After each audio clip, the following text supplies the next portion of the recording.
අයිබෝන් සියලු දෙනාටම සියලු දෙනාම සාදරයෙන් පිළිගන්නවා අපේ channel එකට.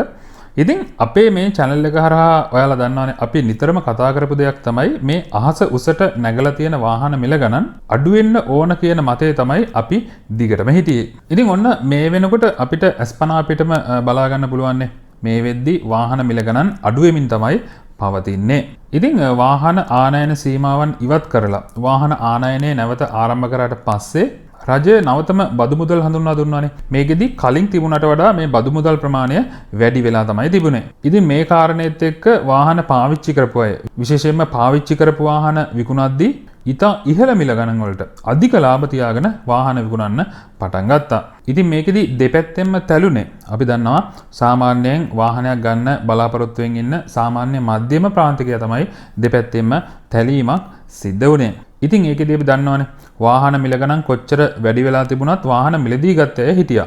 ඉතින් වාහන ආනයනය ආරම්භ කරාට පස්සේ අධික මිල ගණන් වලට වාහන මිලදී ගන්න කට්ටිය හිටියත් ඒ පිරිස මේ වෙද්දි ඔන්න ටික ටික අඩු වෙගෙන යනවා. විශේෂයෙන්ම මේ කාරණේදී මිනිස්සු ගොඩක් බුද්ධිමත් වුණා. මිනිස්සුම තේරුම් ගත්තා මේ වගේ අධික මිල ගණන් වලට අපි වාහන මිලදී ගැනීම අනවශ්‍ය කාරණයක් කියලා. ඉතින් මේ කාරණාත් එක්ක සාමාන්‍යයෙන් වාහන ලංකාවට ගෙනල්ලා විකුණන වාහන සේල් එකක් අයිති කෙනෙක්ගෙන් අපි විස්තර ඇහුවොත් එහෙම එයාලා කියන විදිහට සාමාන්‍යයෙන් දැන් බොහොම කලාතුරකින් තමයි කෝල් එකක්වත් එන්නේ වාහනයක් ගැන විස්තර අහලා. ඉතින් ඒ වගේම තමයි 50%කටත් වඩා වැඩි ප්‍රමාණයක් මේ බිස්නස් එක මේ වාහන වෙළඳාම අඩු වෙලා තියෙනවා කියලා ඔවුන් ප්‍රකාශ කරනවා. ඉතින් මෙන්න මේ විදිහට මේ පාරිභෝගික ජනතාව අධික මිල ගණන් වලට වාහන මිලදී ගැනීම ප්‍රතික්ෂේප කරපු නිසා මේ වෙද්දි වාහන මිල ගණන් අඩු වෙනවා අපිට බලා ගන්න පුළුවන්. ඉතින් අපි දන්නවා ඉදිරියේදී රජය විසින් 2026 වර්ෂයට අදාළ අයවැය ප්‍රකාශ කිරීමට නියමිතයි. ඉතින් මේ අයවැය ඉදිරිපත් කිරීමෙන් පස්සේ වාහන මිල ගණන් වලට මොකක් වගේ වෙයිද කියන කාරණාව අපි විස්තර වශයෙන් මේ වීඩියෝ එකේදී කතා කරන්න බලාපොරොත්තු වෙනවා. ඉතින් අයවැයෙන් පස්සේ වාහනයක් ගන්න බලාපොරොත්තුෙන් ඉන්න කෙනෙකුට ගොඩක් වැදගත් වෙන වීඩියෝ එකක් මේ වීඩියෝ එකේ අවසාන වෙනකම්ම රැඳිලා ඉන්න කියලා ආරාධනය කරනවා. ඉතින් ඒ වගේම තමයි වීඩියෝ එකට යන්න කලින් අපේ channel එක මේ වෙනකන් subscribe කරලා නැත්නම් අපේ channel එක subscribe කරලා තියාගන්න. bell icon එකත් click කරලා notification all press කරලා තියාගන්න කියලා ආරාධනය කරනවා. ඉතින් සාමාන්‍යයෙන් රටක රජයක් මුදල් හොයන්නේ කොහොමද? රජයක ප්‍රධානම ආදායම් මාර්ගය තමයි බදු ආදායම. ඉතින් මේකෙදි ලංකාව වගේ රටක ප්‍රධාන වශයෙන්ම වාහන ආනයනයෙන් රජයට ලැබෙන බදු ආදායම ගොඩක්ම වැදගත් කාරණයක් වෙනවා. ඒකෙදි අපි දන්නවනේ සාමාන්‍යයෙන් පිටරටින් ආනයනය කරන වාහනයක් වෙනුවෙන් ලංකාවේ රජය ආසන්න වශයෙන් වාහනයේ වටිනාකමින් 200ක් 300ක් වගේ බදු මුදලක් අය කරනවා. එතකොට ලංකාවේ ඉන්න මිනිස්සු මේ වාහන මිලදී ගැනීම ගොඩක් අඩු වෙනවා කියන්නේ රජයට මේ බදු ආදායම ගොඩක් අඩුවීමක් සිද්ධ වෙනවා. එතකොට කාට හරි හිතෙන්න පුළුවන් ඉතින් හරි වැඩේනේ. ලංකාවේ සංචිත විදිහට තියාගෙන ඉන්න ඩොලර් ටික පිටරටට දීලා රජයට මොකටද රුපියල් වලින් ආදායමක් කියලා කාට හරි හිතෙන්න පුළුවන්. නමුත් ඒක මෙහෙම කාරණයක්. ඒ තමයි ලංකාවේ තියෙන ඩොලර් සංචිත ආරක්ෂා කරගන්නත් ඕන, රජයට බදු ආදායමක් ලබා ගන්නත් ඕන, ලංකාවේ පාවිච්චියට වාහන ආනයනය කරන්නත් ඕන. එතකොට මේ කාරණා ටික ඔක්කොම රජය විසින් බොහොම බැලන්ස් එකේ තමයි කරගෙන යන්න ඕන. මේ කාරණා වලින් එකක් හරි අඩු හෝ වැඩි වුණොත් එහෙම අන්න ඒකෙදි ආර්ථිකමය වශයෙන් රජයට ප්‍රශ්න වලට මුහුණ දෙන්න සිද්ධ වෙනවා. ඉතින් මේකෙදි අපි කලින් කිව්වනේ සාමාන්‍යයෙන් ලංකාවේ ඉන්න පාරිභෝගිකයා වැඩි වශයෙන් වාහන මිලදී ගත්තේ නැති වුණාට පස්සේ ලංකාවේ රජයට ලොකු බදු ආදායමක් අඩු වෙනවා. ඉතින් මේක තවදුරටත් සිද්ධ වුණොත් තවදුරටත් ලංකාවේ ඉන්න අය වාහන මිලදී ගැනීම ප්‍රතික්ෂේප කරොත් එහෙම තවදුරටත් රජයට හම්බ වෙන බදු ආදායම තමයි අඩු වෙන්නේ. ඒකෙදි අපි මෙහෙම හිතමුකෝ මෙවර අයවැයෙන් වාහනවලට ගහලා තියෙන බදු ප්‍රමාණය වැඩි කරනවා කියලා. මේ විදිහට බදු ප්‍රතිශතය වැඩි කරොත් එහෙම මේ වැඩි වෙලා තියෙන වාහනවල මිල ගණන් තවදුරටත් වැඩිවීමක් අපිට බලා ගන්න පුළුවන් වෙනවා. මේ විදිහට තවදුරටත් වාහන මිල ගණන් වැඩි වුණොත් එහෙම ලංකාවේ ඉන්න පාරිභෝගික ජනතාව තවදුරටත් වාහන මිලදී ගැනීම ප්‍රතික්ෂේප කරනවා. ඉතින් මේ කාරණේදී ලංකාවේ උද්දමනය තවදුරටත් වැඩි වෙන්න පුළුවන්. ඉතින් ඒ වගේම තමයි රජයට හම්බ වෙන බදු ආදායම ගොඩක් අඩු වෙන්න පුළුවන්. ඉතින් මේ කාරණාත් එක්ක සලකද්දී අපිට කියන්න තියෙන්නේ මේ සැරේ අයවැයෙන් මේ වෙනකොට තියෙන මේ බදු ප්‍රතිශතයන් කිසි ලෙසකින්වත් වැඩි වෙන්නේ නැති වෙයි කියලා තමයි අපිට කියන්න තියෙන්නේ. ඒ කියන්නේ මේ බදු ප්‍රතිශතයන් අඩු වෙලා වාහනවල මිල ගණන් තවදුරටත් අඩු වෙයිද?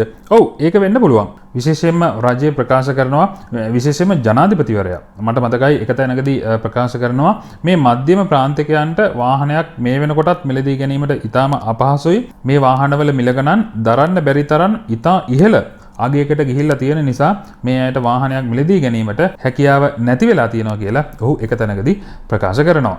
ඉතින් මේ කාරණාත් එක්ක බලද්දී මට හිතෙන්නේ මේ අයවැයෙන් යම්කිසි බදු සහනයක් ලැබෙයි කියලා විශ්වාස කරන්න පුළුවන්. ඉතින් එහෙම වුණොත් එහෙම ඔන්න ආනයනය කරන වාහනවලත් මිල ගණන් ගොඩක් අඩු වෙනවා. මීට සාපේක්ෂව පාවිච්චි කරපු ලංකාව තුළ පාවිච්චි කරලා මේ විකුණන්න දාලා තියෙන වාහනවල මිල ගණනුත් අපිට අඩු වෙනවා බලා ගන්න පුළුවන්. ඉතින් මම විශ්වාස කරනවා සාමාන්‍යයෙන් වැගනාර රථයක් සාමාන්‍ය 2017 18 වගේ වැගනාර රථයක් අනිවාර්යයෙන්ම ලක්ෂ 45 කියන සීමාවට අඩු විය යුතුයි. ඉතින් ඒ වගේම තමයි මේ කාල සීමාව නිෂ්පාදනය කරන විත්ස් රථයක් සාමාන්‍යයෙන් ලක්ෂ 50 වගේ සීමාවට අනිවාර්යයෙන්ම අඩු වෙන්න ඕන. ඉතින් ඒ වගේම තමයි අපේ කට්ටිය ගොඩක් උඩින් තියාගෙන හිටියනේ ඇල්ටෝ එක සාමාන්‍යයෙන් ලක්ෂ 14ට ලක්ෂ 15ට ගත්ත ඇල්ටෝ එක ලක්ෂ 38ට ලක්ෂ 42 වගේ මිල ගණන් වලටත් විකුණන්න දාලා තිබුණා. විශේෂයෙන්ම කියන්න ඕන මේකේ කිසිම එයා බෑග් එකක් නැහැ, කිසිම සේෆ්ටි එකක් නැහැ. අපේ භාෂාවෙන් කිව්වොත් එහෙම මෙලෝ රහක් නැති වාහනයක්. ඉතින් මේ වගේ වාහනත් ලක්ෂ 42ට ලක්ෂ 45ට විකුණන්න දාලා තිබ්බා කියන්නේ. ඉතින් ඒක මොන තරම් විහිළුවක්ද? ඉතින් විශේෂයෙන්ම කියන්න ඕන ලංකාවේ පාවිච්චි කරපු ඇල්ටෝ රථ නම් ලක්ෂ 25න් එහා නම් මිලදී ගන්න එපා. ඊට වඩා හොඳයි ඔයාලා වෙන මොකක් හරි ඇසෙට් එකක් ආයෝජනය කරලා ඒකෙන් ලාභයක් උපය ගන්න එක. ඉතින් ඇසෙට් එකක් කියන්නේ මං කියන්නේ මේ පිරමීඩ නෙමෙයි. ඔයාලට පුළුවන් ඉඩමක් මිලදී ගන්න. එහෙම නැත්නම් රත්තරන් මිලදී ගන්න. අපි දන්නවා මේ වෙද්දී රන් පවුමක මිල ගණන් ලක්ෂ 4න් එහා තමයි තියෙන්නේ. ඉතින් මම මේක අමතර කාරණයක් විදිහට කිව්වේ. ඉතින් මං කියන්නේ අධික මිල ගණන් දීලා වාහන මිලදී ගන්න එපා. ඉදිරියේදී වාහන මිල විශේෂයෙන්ම අඩු වෙනවා. ඉතින් ඒ ගැන විශ්වාසය තියාගෙන ඉන්න. ඉතින් විශේෂයෙන්ම කියන්න ඕන ඔයාලටත් ගිහිල්ලා බලන්න පුළුවන් මේ channel එකේ මේ වාහන මිල ගණන් අඩු වෙන්න කලින් අපි වීඩියෝස් අරගෙන අවිල්ලා තියෙනවා මේ වාහන මිල ගණන් අනිවාර්යයෙන්ම අඩු විය යුතුයි කියලා. ඉතින් මේකෙදි 90%කටත් වඩා කමෙන්ට්ස් තියෙන්නේ අපිට බැනලා දාපු කමෙන්ට්ස් තමයි තියෙන්නේ. විශේෂයෙන්ම එහෙම කොහොමද කියන්නේ? එහෙම අඩු වෙන්න විදිහක් නැහැ. තවදුරටත් ඉදිරියේදී වාහන මිල වැඩි වෙනවා. ඉතින් ওই විදිහට බැනලා දාපු කමෙන්ට්ස් තමයි ගොඩක්ම අපිට බලා ගන්න පුළුවන් වෙන්නේ. නමුත් මේ වෙද්දි අපිට අස්පනා පිටම බලා ගන්න පුළුවන් වාහන මිල අඩු වෙගෙන යනවා. ඉතින් විශේෂයෙන්ම කියන්න ඕන මේ දවස්වල විශේෂයෙන්ම වාහන මිල අඩු වෙනවනේ. මේක හැමෝම දන්න කාරණාවක්. නමුත් කාර් සේල් කරන කට්ටිය ගොඩක් try කරනවා මෙයාලා මේ වාහන මිල අඩු නොවි තියාගන්න. ඉතින් එයාලා එක එක තුරුම්පු ගහනවා. මේ තුරුම්පු වලට නම් අහු වෙන්න එපා. දැන් අහු වුණා ඇති. දැන්වත් මේක නතර කරන්න. අධික මිල ගණන් වලට කිසිසේත්ම වාහන මිලදී ගන්න එපා. ඉතින් වාහන මිල ගණන් අඩු වෙනවා කිව්වට පස්සේ ගොඩක්ම බය වෙන්නේ මේ කාර් සේල් අයිතිකාරයෝ. මොකද එයාලට ගන්න තියෙන අධික ලාභය සාමාන්‍ය වාහනයකින් ලක්ෂ 30-40 ගත්තනේ. ඉතින් මේ ලාභය අඩු වෙන නිසා මෙයාලා ගොඩක් බය වෙලා ඉන්නවා. ඉතින් තව කාරණයක් තියෙනවා. ඒ තමයි ලංකාවේ මිනිස්සු වාහන මිලදී ගැනීම මේ වෙනකොට ප්‍රතික්ෂේප කරලා තියෙන නිසා මෙයාලට තව ප්‍රශ්නයක් තියෙනවා. ඒ තමයි සාමාන්‍යයෙන් අපි දන්නවා ලංකාවට වාහනයක් ආනයනය කරාට පස්සේ ඒක සාමාන්‍යයෙන් මාස 3ක් වගේ ඇතුළත රෙජිස්ටර් කරන්න ඕන පුද්ගලයෙක්ගේ නමකට. ඉතින් එහෙම රෙජිස්ටර් කරේ නැති වුණොත් එහෙම මේකට දඩ මුදලක් රජය විසින් අය කරනවා. ඉතින් ඒ කාරණේත් එක්ක මේ අය ගොඩක් උත්සාහ කරනවා බොරු කියලා මේ තියෙන මිල ගණන් වලටම වාහන විකුණන්න. ඉතින් ගන්න එපා. බලාගෙන ඉන්න මේ වාහන මිල ගණන් අනිවාර්යයෙන්ම අඩු කරන්න ඕන. මොකද එහෙම නැති වුණොත් එහෙම මේ මාස 3 පැන්නට පස්සේ මෙයාලට අමතර ගාණක් රජයට ගෙවන්න සිද්ධ වෙනවා. ඉතින් විශේෂයෙන්ම මතක් කරන්න ඕන මේ වාහන මිල ගණන් අඩු කරනවද වැඩි කරනවද කියන කාරණාව අපේ අතේ තමයි තියෙන්නේ. ඔයාලට වාහනයක් ගන්න ඉතාම හදිස්සි නැත්තම් ලොකුම හේතුවක් නැත්තම් මේ වෙලාවේ හොඳම දේ තමයි තව ටිකක් බලාගෙන ඉන්න එක.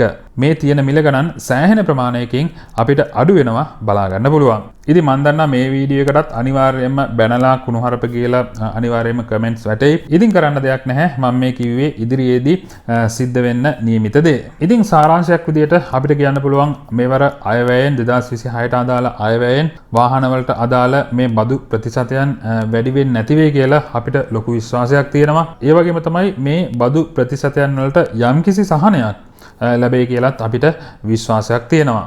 ඉතින් ඔයාලා මොකද හිතන්නේ මේ කාරණාව ගැන? මේ වාහනවල මිල ගණන් අඩුවීම සම්බන්ධයෙන් ඔයාලගේ අදහසත් කමෙන්ට් එකක් විදිහට දාගෙන යන්න.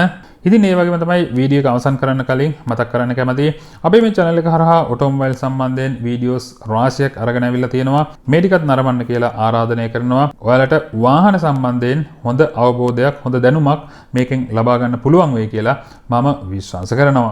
ඉතින් ඒ වගේම තමයි අපේ channel එක මේ වෙනකන් subscribe කරපු නැති අයටයි මේ ආරාධනය. අපේ channel එක subscribe කරගෙන යන්න bell icon එකත් click කරලා notification all press කරලා තියාගන්න.